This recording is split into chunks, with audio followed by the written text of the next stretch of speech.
आपको कोई ब्राह्मण देवता ने कहा कि आपके यहाँ पितृदोष है, आपको कह दिया कि पितृदोष है, तो आपको घबराना नहीं है कि महाराज जी मुझे क्या करना पड़ेगा। पितृदोष है, एक चावल का दाना घर में से लीजिए, हथेली पर रखिए, पानी का जो मटका होता है, हंडा होता है, पानी का जो मटका है, हंडा है, जहां पर रसोई घर में तुम पानी रखते हो, उस हंडे के पास में, मटके के पास में उस चावल के दाने को लेकर जाइए, अपने पितरों का स्मरण कर स्वधा स्वधा स्वधा स्वधा स्वधा 5 बार बोलकर शंकर भगवान के शिवलिंग पर, तुम्हारे घर में शिवलिंग हो तो घर में, और अगर मंदिर में शिवलिंग हो तो मंदिर में, उस चावल के दाने को चढ़ा दीजिए। ऐसा भी पितृदोष होगा, समाप्त होगा। मात्र स्वधा का स्मरण। 2 पत्ती से लेकर बीच की पत्ती के बीच में जो जगह खाली रहती है, 33 कोटि देवी देवताओं विराजमान रहते हैं इस बीच की जगह में। जब शिव जी को चढ़ाया जाता है तब इस पत्ती के बीच की जगह शंकर के शिवलिंग पर रखा जाता है, तो शिव जी इतने प्रसन्न होते हैं कि मेरी स्तुति करने के लिए ये भक्त 33 कोटि देवताओं को लेकर आया है, मेरी स्तुति करने के लिए। लोग चावल लाए, लोग अंबारियां लाए, धन लाए, दौलत लाए, संपदा लाए, पर एक शंकर का भक्त ऐसा होता है जो एक बेलपत्री के रूप में 33 कोटि देवताओं को, 64 योगिनियों को, आदि शक्तियों को शंकर को समर्पित करता है।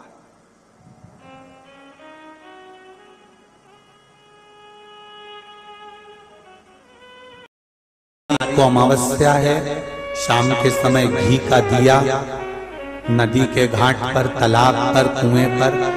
शहरों में अगर नदी तालाब नहीं है तो आपके घर में जो मटका है, हंडा है, शहर वालों, गांव में अगर नदी तालाब हो, अपने शहर में हो तो वहां लगाओ, और अगर नदी तालाब नहीं हो तो पानी का जो हंडा मटका रसोई घर में होता है, अमावस्या के दिन शाम को वहां भी दिया लगा सकते हो। अगर नहीं है नदी तालाब बावड़ी कुआं तो, अगर है तो वहां जाओ, नहीं हो तो वहां जाओ, पर लगाओ।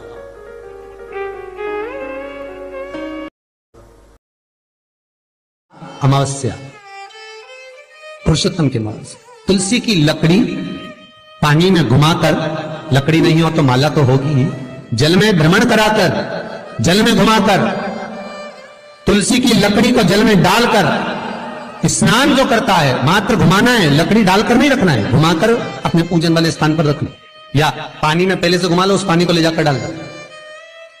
अमावस्या स्नान जो जीव करता है, शिव महापुराण की कथा कहती है, जितनी वर्ष में सोमती पड़ती है, सोमती अमावस्याएं पड़ती हैं, शनिचरी अमावस्याएं पड़ती हैं, सारी अमावस्या का पुण्य उस जीव के खाते में चला जाता है। तो अमावस्या कनेर का पीला पुष्प भूलवश, आज राजा नल और दमयंती जा रहे थे, उनको फूल नहीं मिले, शिव जी को समर्पित करने के लिए कोई पुष्प ना मिला। इनको अंदाजा नहीं है कि आज अधिक मास का विराम है, आज दूसरे दिन सावन का वापिस मिलन है। इनको नहीं ज्ञात था कि 33 कोटि देवता अपना भंडार लुटाने के लिए तैयार रहते हैं। 33 कोटि देवता भूलवश। हमसे लोग कह रहे थे, गुरुजी आपने सीहोर की जो कावड़ यात्रा रखी वो 16 अगस्त को रखी, जिस दिन अधिक मास का विराम है और दूसरे दिन वापस सावन चालू है, कम से कम संडे को रखना था, रविवार को रखना था, तो लोग ज्यादा आते पहुंचते। हमने कहा, हमें लोगों से मतलब नहीं, हमें संजोग से मतलब है। जिस दिन बाबा को जल चढ़ेगा, कनेर का फूल चढ़ेगा, उस दिन बाबा मेरा कुबेर भंडारी कितना दे जाएगा यह किसी को नहीं मालूम। आपको लग रहा है कि आपके घर में पितृदोष है, आपको ऐसा महसूस होता है,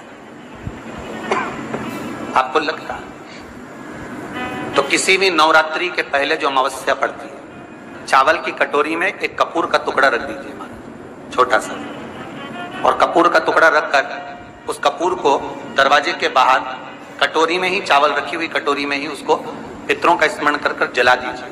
और जलाने के बाद उस चावल को कहीं भी किसी भी वृक्ष की छांव में पक्षियों के लिए डाल दीजिए। शिव महापुराण की कथा कहती है, अगर मान लो पितर आपको कष्ट दे रहे हैं, पितर आपको तकलीफ दे रहे हैं, कोई काम नहीं होने दे रहे हैं, या कहीं आपको ऐसा लगता है कि पितरों का दोष है, तो वो पितृदोष देवी, अब ये जो आप करेंगे ये कब कर रहे हैं? अमावस्या के दिन आप उसको रख रहे हैं। अमावस्या के दिन उसको रखकर रात भर आपने रखा कपूर के साथ में, सुबह एकम पड़ गई, नवरात्रि लग गई, उसी दिन उसको जलाकर आपने पटक दिया। अर्थात उससे देवी और पितृ इन दोनों का आशीर्वाद जो प्राप्त होता है, तो घर में से पितृदोष समाप्त होकर लक्ष्मी की वृद्धि प्रारंभ हो जाती है।